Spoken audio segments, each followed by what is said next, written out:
এজন্য আমাদের আহলুল হাদিস ওলামায়ে কেরাম ইতিপূর্বে এই যুগে যুগে আমাদের সালাফদের আহলুল হাদিস ওলামায়ে কেরাম এই পন্থাকে সমর্থন করেন নাই, এই পন্থার সাথে একাত্মতা এই পর্যন্ত ঘোষণা করেন নাই। কি করছিলেন?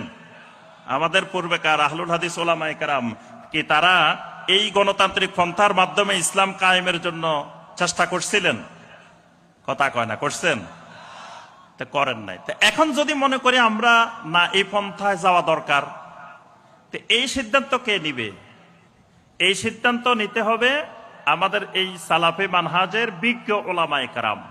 বিজ্ঞ ওলামায়ে কেরাম বসতে হবে এক জায়গায়, বসে আলোচনা পর্যালোচনা কোরআন সুন্নাহর তাহকিক বিশ্লেষণ ইজতিহাদ করেই সিদ্ধান্ত নিতে হবে।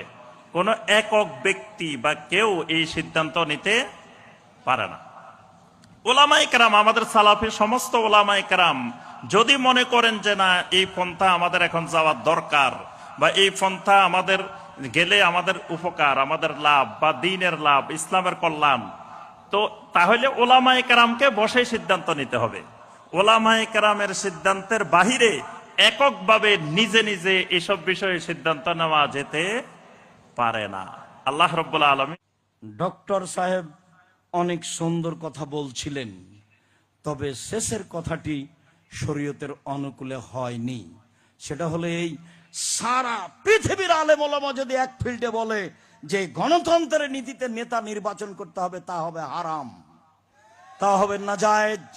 সারা পৃথিবীর আলেম যদি এক জায়গাতে হয়ে বলে গণতন্ত্রের নীতিতে নির্বাচন করে নেতা নির্বাচন করতে হবে, এটা হারাম, চিরদিনের জন্য হারাম।